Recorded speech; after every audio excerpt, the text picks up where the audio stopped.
Hey guys, my name is Anuradha. Welcome to our channel GK Guidance and Knowledge. Happy morning to all of you. कैसी है मेरी GK family? I hope सभी अच्छे होंगे, अपनी सेहत, फैमिली और पढ़ाई का ध्यान काफ़ी अच्छे से रखिए। तो चलिए शुरुआत करते हैं आज की हमारी वीडियो की। सबसे पहले जान लेते हैं आज स्पेशल डे है वर्ल्ड रेन फॉरेस्ट डे। ये 22 जून को मनाया जाता है हर साल, और इससे रिलेटेड हम क्वेश्चन भी डिस्कस करने वाले हैं और आपको इसके बारे में कुछ ज़रूर पता होना चाहिए। जैसे कि अब सीज़न चल रहा है मानसून का। मानसून सीज़न के अंदर पेड़ पौधे लगाना बहुत ही अच्छा होता है, क्योंकि अगर उस टाइम पे अगर हम पानी भी नहीं दे पाते हैं तो भी वो फल फूलते हैं और आगे बढ़ते हैं, जो कि हमारे लिए बहुत ज़्यादा इम्पोर्टेंट होते हैं। क्योंकि इससे अगर दुनिया के अंदर पेड़ पौधे नहीं होंगे तो हमारे ही यहाँ पे एनवायरनमेंट ऐसा ख़राब हो जाएगा कि हमारा रहना मुश्किल हो जाएगा। ऑक्सीजन की कमी हमने समझी है। कोविड-19 के टाइम पे बहुत सारे लोगों की मौत हो गई है सिर्फ और सिर्फ इस वजह से क्योंकि उनको ऑक्सीजन नहीं मिल पाई। तो हमें हमेशा ध्यान रखना चाहिए और पेड़ पौधे ज़रूर लगाने चाहिए। इवन मुझे तो लगता है कि अगर हम हर बर्थडे पे एक पेड़ भी लगा देते हैं, एक पौधा भी लगा देते हैं, तो वो भी बहुत ज़्यादा ज़रूरी होता है। सो हो सके तो ये ज़रूर कीजिए। तो चलिए बढ़ते हैं हमारे पहले क्वेश्चन की ओर। आज का हमारा पहला क्वेश्चन है, इन सभी स्टेटमेंट को कंसिडर करना है, इनमें से कौन सी करेक्ट है हमें ये बताना है। हर मिनट हम लूज़ कर देते हैं 40 फुटबॉल फील्ड रेन फॉरेस्ट की। मतलब कि एक टाइम पे 1 मिनट के अंदर हम इतनी रेन फॉरेस्ट को ख़त्म कर देते हैं कि उसके अंदर 40 फुटबॉल फील्ड्स बन सकती हैं। और 15% जो ग्लोबल कार्बन डाइऑक्साइड एमिशन है वो डिफॉरेस्टेशन की वजह से होता है। और 75% जो इमर्जिंग पैथोजेनिक है वो जूनोटिक है। मतलब इसका मतलब क्या है कि 75% ऐसी ह्यूमन पैथोजेनिक हैं, ऐसी बीमारियां हैं जो कि जूनोटिक है, मतलब कि जानवरों से इंसान के अंदर आती हैं। और इनमें से कौन सी स्टेटमेंट करेक्ट है? हमारे ऑप्शन है first and second, second and third, first and third, या फिर ये सभी की सभी। तुम्हारा आंसर क्या होगा? हमारा आंसर होगा डी, बिकॉज ये सभी की सभी स्टेटमेंट करेक्ट है। तो जान लेते हैं इसके बारे में। वर्ल्ड रेन फॉरेस्ट डे ये सेलिब्रेट किया जाता है। इसके अंदर जो नॉन गवर्नमेंटल ऑर्गेनाइजेशन है वो इसके अंदर पार्टिसिपेट करती हैं और इसके लिए पार्टनरशिप की जाती है। और इसका बेस है ऑस्टिन टेक्सास के अंदर। मिनट हम 40 फुटबॉल फील्ड के जितने रेन फॉरेस्ट को देते हैं। डिफॉरेस्टेशन की वजह से हम 15% कार्बन डाइऑक्साइड एमिशन करते हैं। लगाएं तो अगर यूएस और चाइना दोनों की कारों को एक साथ मिलाकर भी चलाएं तो उससे भी ज़्यादा है, ये 15% जो है वो उससे भी ज़्यादा है। फिर हमारा अगला क्वेश्चन है एम योगा ऐप। ये रिसेंटली देखने को मिली है, लॉन्च की गई है। वो किसके द्वारा कोलैबोरेशन किया गया है? इसके अंदर मिनिस्ट्री ऑफ आयुष के साथ में। कौन सी ऑर्गेनाइजेशन है ये बताना है हमें। हमारे ऑप्शन है UN framework convention on climate change, फिर दूसरा ऑप्शन है गावी द वैक्सीन अलायंस, या फिर तीसरा है वर्ल्ड मेडिकल एसोसिएशन, या फिर वर्ल्ड हेल्थ ऑर्गेनाइजेशन। तो हमारा आंसर क्या होगा? हमारा आंसर होगा डी, इसे WHO के द्वारा किया गया है। रिसेंटली क्या हुआ है, प्राइम मिनिस्टर हैं इंडिया के, उन्होंने अनाउंस किया है M yoga app one world one health को प्रमोट करने के लिए। ये हेल्प इसके अंदर वर्ल्ड हेल्थ ऑर्गेनाइजेशन है वो ministry of Ayurveda, yoga, naturopathy, यूनानी, सिद्धा, होम्योपैथी, जिसे हम in short ministry of Ayush बुलाते हैं, उसके साथ मिलकर किया गया है इसके अंदर। और हम क्या कर रहे हैं, जो हमारा कौशल विकास योजना है उस इनिशिएटिव के थ्रू काफ़ी सारे कैंडिडेट्स को योगा इंस्ट्रक्शन और ट्रेनर्स बनाया जा रहा है, उनका स्किल डेवलपमेंट किया जा रहा है इसके थ्रू। फिर हमारा अगला क्वेश्चन है, इन सभी स्टेटमेंट को कंसिडर करना है किसके रिगार्डिंग? जो जेनेटिक इंजीनियरिंग अप्राइजल कमेटी है उसके रिगार्डिंग हमें बताना है। ये फंक्शन करती है ministry of environment, forest and climate change के अंदर, और इसके प्राइम मिनिस्टर हैं वो हेड होते हैं, चेयरमैन होते हैं। तो इनमें से कौन सी स्टेटमेंट इनकरेक्ट है हमें ये बताना है। इसके ऊपर हमेशा फोकस रखिए कि हमसे करेक्ट पूछा गया है, इनकरेक्ट पूछा गया है, नॉट करेक्ट पूछा गया है। तुम्हारा ऑप्शन है फर्स्ट ओनली, सेकेंड ओनली, दोनों, या फिर दोनों में से कोई नहीं। तुम्हारा आंसर क्या होगा? हमारा आंसर होगा ए, सिर्फ और सिर्फ फर्स्ट सही है, दूसरा इनकरेक्ट है, क्योंकि यहाँ पे प्राइम मिनिस्टर नहीं आएंगे चेयरमैन की पोस्ट पे। ये काम करती है ministry of environment, forest and climate change की, और इसी के सेक्रेटरी हैं, स्पेशल सेक्रेटरी हैं, एडिशनल सेक्रेटरी हैं, वो इसके अंदर काम करते हैं, इसके चेयरमैन होते हैं। और ये रिस्पॉन्सिबल होती है कि जो एक्टिविटीज़ हैं जिनकी वजह से इन्वायरमेंट के ऊपर बहुत ज़्यादा इम्पैक्ट पड़ता है, जैसे कि माइक्रो ऑर्गेनिज्म है या फिर रिकॉम्बिनेंट्स हैं रिसर्च के अंदर, काफ़ी सारी इंडस्ट्रियल प्रोडक्शन के अंदर। इंडियन नेवी और यूरोपियन नेवी के एक साथ में एक्सरसाइज हुई है, तो वो हुई थी गल्फ ऑफ एदन के अंदर। तो उसके बारे में कोई भी क्वेश्चन पूछा जा सकता है, तो हमें छोड़ना नहीं है, हर तरफ से पकड़ के इसको ख़त्म करेंगे, हर क्वेश्चन का आंसर देंगे। तो सोमालिया के साथ में और कौन सी कंट्री है जिसके बीच में ये लाई करता है? तो हमारे ऑप्शन हैं UAE, यूनाइटेड अरब अमीरात, इजिप्ट, यमन, सऊदी अरेबिया। हमारा आंसर क्या होगा? हमारा आंसर होगा सी, यमन के बीच में। चलिए देख लेते हैं इसको। ये यहाँ पे आप लोकेशन देख सकते हैं, ये अरेबियन सी है, यहाँ पे नीचे इंडियन ओशन है, ये गल्फ ऑफ एदन है, यहाँ पे रेड सी भी है, यमन के पास में है ये। और ये आप यहाँ पे देख सकते हैं सोमालिया।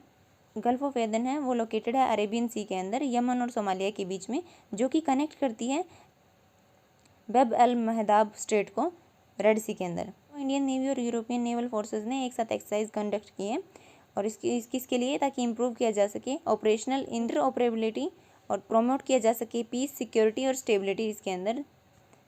फिर हमारा अगला क्वेश्चन है, इन सभी स्टेटमेंट को कंसिडर करना है हमें किसके रेफरेंस में?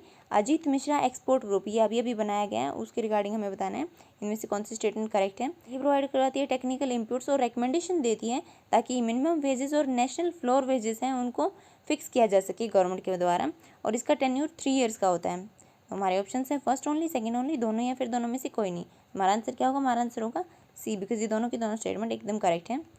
इसके बारे में देख लेते हैं। सेंट्रल गवर्नमेंट ने कॉन्स्टिट्यूट किया है एक्सपोर्ट ग्रुप को सेंट्रल गवर्नमेंट ने एक्सपोर्ट ग्रुप को बनाया है कि इसकी चेयरमैनशिप कौन करेंगे? प्रोफेसर अजीत मिश्रा, जो कि एक बहुत ही जाने माने इकोनॉमिस्ट हैं। और इसके अंदर मैंडेट रखा गया है ताकि जो मिनिमम वेजेस है और नेशनल फ्लोर वेजेस है उनको फिक्स। रेजविक डिक्लेरेशन 2021, ये रिसेंटली न्यूज़ में देखने को मिला है।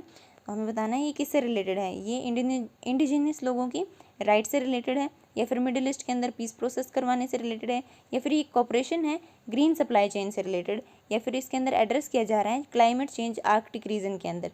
हमारा आंसर क्या होगा? हमारा आंसर होगा डी, क्योंकि यहाँ पे रिसेंटली जो 12th एडिशन देखने को मिला है आर्कटिक कमीशन का, तो उसके बारे में ये। चलिए देख लेते हैं इसको। ये Arctic Council ministerial meeting, Iceland states के फॉरेन मिनिस्टर हैं वो मिले हैं और उन्होंने साइन किया है ताकि हम जॉइंट डिक्लेरेशन को ताकि मेंटेन किया जा सके पीस, स्टेबिलिटी और कोऑपरेशन किया बनाया जा सके आर्कटिक रीजन के अंदर। और आर्कटिक स्टेट्स हैं उनको उनकी यूनिक पोजीशन की वजह से उन्हें प्रमोट किया जा सके और रिस्पॉन्सिबिलिटी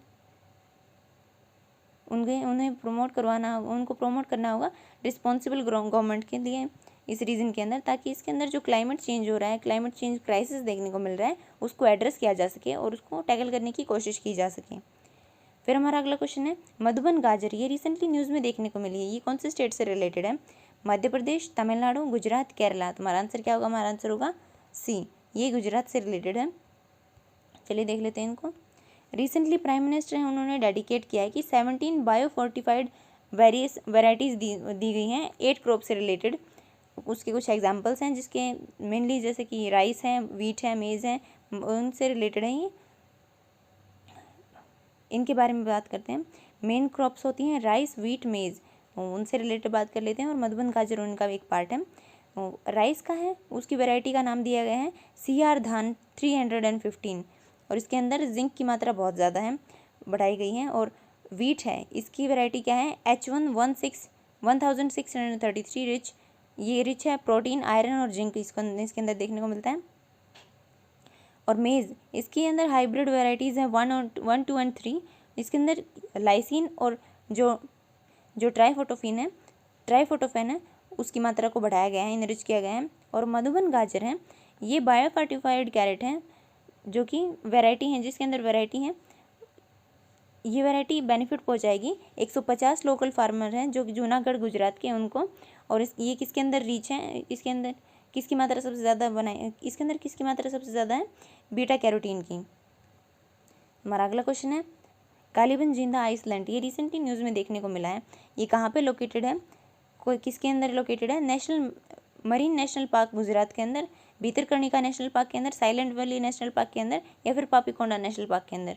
हमारा आंसर क्या होगा? हमारा आंसर होगा बी, ये भीतरकनिका नेशनल पार्क के अंदर लोकेटेड है। देख लेते हैं। कालीबंगा आइसलैंड ये सिचुएटेड है किस रिवर के ऊपर? धर्मा, जो कि ओडिशा के अंदर है। और रिसेंटली एक साइक्लोन है जो कि जिसका नाम दिया गया था यास, ये आपको न्यूज़ में देखने को मिला होगा। ये मई 2021 के अंदर ये उड़ीसा के अंदर आया था, जिसने बहुत ही ज़्यादा इम्पैक्ट डाला है इस आइसलैंड के ऊपर। उड़ीसा गवर्नमेंट है उसने प्रपोज किया गया है कि इसके अंदर जो मैंग्रोव है और कैसोरेंस प्लांटेशन है कोस्टल बेल्ट के अंदर, उसको इंक्रीज़ किया जाएगा और भी ज़्यादा बढ़ाया जाएगा। फिर हमारा अगला क्वेश्चन है हंगरी, ये एक लैंडलॉक्ड कंट्री है जिसका बॉर्डर कौन कौन सी कंट्रीज से कनेक्ट है, ये हमें बताना है। Slovakia, Slovenia, Romania, Austria. तो इनमें से कौन सा वर्ड है वो करेक्ट है हमें बताना है। फर्स्ट, सेकंड, थर्ड,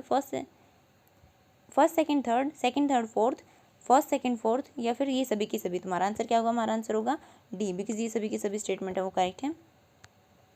रिसेंटली क्या हुआ है, हंगरी की गवर्नमेंट है उसने अडॉप्ट किया है एक लॉ जिसकी वजह से काफ़ी ज़्यादा प्रोटेस्ट देखने को मिला है। सैकड़ों लोग जो बुडापेस्ट है उसकी सड़कों पे देखने को मिले, जिन्होंने डिमांड किया है कि इस लॉ को वापस लिया जाए। इसके अंदर क्या है, बैन कर दिया गया है जो होमोसेक्सुअलिटी और जेंडर चेंज करवाना हंगेरियन स्कूल कैरिकुलम के अंदर और टेलीविज़न शोज़ के अंदर भी, किसके अंदर, 18 ईयर की एज के अंदर की बात की जा रही है। ये इस लॉ की वजह से क्या हुआ है, नेक्स्ट एजुकेशन है क्लासेस के अंदर, स्कूल की क्लासेस के अंदर उनके बारे में अब इन्फॉर्मेशन नहीं दी जाएगी। वहीं इंडिविजुअल और वहीं ऑर्गेनाइजेशन इसके बारे में बता सकती है जो लिस्टेड है ऑफिशियल गवर्नमेंट के अंदर। इसकी वजह से क्या, जो स्कूल का कैरिकुलम है वो लिमिटेड हो जाएगा। शोज़ को भी बैन करता है जो चिल्ड्रन से रिलेटेड है, और उसके अंदर जो गे कैरेक्टर है उसको, और LGBTQ कम्युनिटी की थीम पे बनाए गए जो कैरेक्टर्स हैं उनसे रिलेटेड अब यहाँ पे उनसे रिलेटेड कोई भी शोज़ नहीं दिखाए जाएंगे। करेगा कंपनीज़ की, ऑर्गेनाइजेशन को, कि अगर वो इससे रिलेटेड कोई भी एडवर्टीजमेंट है जो कि LGBTQ कम्युनिटी से रिलेटेड है, मतलब कि इसको सपोर्ट करता है, अगर ये माइनॉरिटी को टारगेट करता है, जैसे कि कोई भी एडवर्टीजमेंट बनाया जाता है वो किसी न किसी को ध्यान में रख के बनाया जाता है, तो अगर इसका टारगेट इस एडवर्टीजमेंट का टारगेट सिर्फ और सिर्फ एक माइनॉरिटी कम्युनिटी के रूप में LGBTQ कम्युनिटी से रिलेटेड है तो उसे बैन किया गया है। वो भी उसको भी मना कर दिया गया है। तो हम यहाँ पे लोकेशन देख लेते हैं, यह हंगरी है। इसके आसपास की कंट्रीज देख लेते हैं, Slovakia, Ukraine, Romania, Serbia, Argentina, Croatia, Slovenia, Austria. Budapest इसकी कैपिटल है। चलिए आगे देख लेते हैं, यहाँ पे डैन्यूब रिवर भी देखने को मिलती है, आप यहाँ पे देख सकते हैं। फिर आगे हम जून 18 ये रिसेंटली न्यूज़ में देखने को मिला है, किससे रिलेटेड है, ह्यूमन राइट वायलेशन से रिलेटेड है, या फिर स्लेवरी से रिलेटेड है अमेरिका के अंदर, या फिर प्रोटेस्ट है पुलिस के अगेंस्ट वुमेन का यूनाइटेड किंगडम में, या फिर डिस्क्रिमिनेशन कलर के बेस पे हो रहा है जर्मनी के अंदर, उससे रिलेटेड है। हमारा आंसर क्या है? हमारा आंसर है बी। यहाँ पे देख लेते हैं, काफ़ी पुरानी बात है, लेकिन अभी रिसेंटली क्या हुआ है कि 19 जून को सेलिब्रेट करने की बात की जा रही है यूनाइटेड डे के रूप में। तो इस वजह से ये न्यूज़ में है। रिसेंटली जो US के प्रेसिडेंट हैं जो बाइडेन, वो उनसे एक्सपेक्ट किया जा रहा है कि वो जल्दी साइन करेंगे और बनाएंगे 19 जून को यूनाइटेड डे के रूप में। इस दिन नेशनल हॉलीडे रिकॉग्नाइज किया जाएगा फेडरल गवर्नमेंट के द्वारा, ताकि जो लैंड हुआ था स्लेवरी का आर्मेनियन सिविल वॉर के बाद में, जो 1861 से 65 तक चली थी, इसके अंदर प्रमोट किया जाएगा। ये 19th हॉलीडे बनेगा अमेरिका का, और इसे 47 स्टेट्स के अंदर इम्प्लीमेंट किया जाएगा हॉलीडे के रूप में। और ये ओल्डेस्ट नेशनलिटी सेलिब्रेटेड है, ये सबसे ज़्यादा पुरानी नेशनली सेलिब्रेटेड कॉमनवेल्थ है, कॉमेमोरेशन है, जिसके अंदर US में स्लेवरी का एंड किया गया था। और इसको और भी 2 नामों से जाना जाता है, जो कि जिनमें से एक है यूनाइटेड इंडिपेंडेंस डे और दूसरा है इमेंसिपिएशन डे। तो अगर कोई भी क्वेश्चन पूछा जा सके, जैसे कि इमेंसिपिएशन नाम दें या फिर यूनाइटेड इंडिपेंडेंस डे ये बोलें, तो आप इसको बता सकते हैं इजीली। फिर ये क्वेश्चन कल का है जो आपसे पूछा गया था। एक रिपोर्ट का टाइटल है global assistance report on disaster risk reduction. ये स्पेशल रिपोर्ट है ड्रॉट के रिलेटेड 2021 के अंदर। ये पब्लिश की गई है किसके द्वारा? United nation disaster risk reduction, UNDRR के द्वारा, UNFCCC के द्वारा, WHO के द्वारा, या फिर UNCTAD के द्वारा।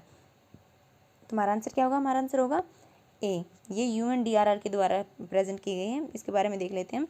ये रिपोर्ट है, ये स्पेशल रिपोर्ट है ड्रॉट से रिलेटेड, जो सूखा पड़ता है उससे रिलेटेड, और ये United nation office for disaster risk reduction इसके द्वारा पब्लिश की गई है।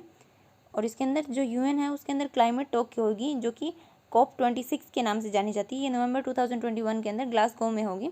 देख लीजिए, अभी से आपके नवंबर के करंट अफेयर्स हैं वो तैयार होने लगे हैं, तो पूरा फोकस रखिए क्वेश्चन के ऊपर। इस रिपोर्ट के अकॉर्डिंग जो ड्रॉट है वो एक हिडन ग्लोबल क्राइसिस है, मतलब कि अगर, और ये अगला पेंडेमिक बन सकता है, इसलिए हमें अर्जेंट एक्शन उठाने की ज़रूरत है ताकि हम वाटर और लैंड मैनेजमेंट को ट्रैक कर सकें और क्लाइमेट की इमरजेंसी को टैकल कर सकें। और इसके द्वारा इसे ये डायरेक्टली अफेक्ट करती है। ड्रॉट है वो डायरेक्टली अफेक्ट, ड्रॉट की वजह से 1.5 बिलियन पीपल हैं वो डायरेक्टली अफेक्ट होते हैं। यही इस सेंचुरी में बताया गया है। और इसकी इकोनॉमिक कॉस्ट है वो रफली एस्टिमेट लगाया गया है उसका, वो होगी $124 बिलियन। ये हो सकता है कि इसकी जो ट्रू कॉस्ट हो, जो असली कॉस्ट हो, वो और भी ज़्यादा हो, जो हमने एस्टिमेट लगाया है उससे कहीं ज़्यादा हो। इसके अंदर जो डेवलपिंग कंट्रीज़ हैं उनको ऐड नहीं किया गया है। ज़्यादातर वर्ल्ड में पानी की कमी हो जाएगी अगले कुछ सालों के अंदर, और डिमांड है वो बहुत ज़्यादा बढ़ जाएगी वाटर सप्लाई की, और इस वजह से इसे मेंटेन करना बहुत ज़्यादा हो जाएगा। इसलिए पानी को बचा कर रखना चाहिए हमेशा, ये बहुत ही ज़रूरी चीज़ होती है इंसान के लिए। फिर आज का क्वेश्चन है जिसका आंसर आपको देना है, बीड मॉडल इंश्योरेंस क्रॉप से रिलेटेड है। ये रिसेंटली न्यूज़ में देखने को मिला है। ये कौन सी स्टेट से रिलेटेड है? राजस्थान, महाराष्ट्र, गुजरात, उत्तराखंड। तो आपको इसका आंसर देना है और अपना स्कोर कमेंट सेक्शन के अंदर ज़रूर बताइए। So this is it for today. Thank you for listening. Don't forget to like, share and subscribe. Also provide you suggestions to improve. जय हिंद, जय भारत।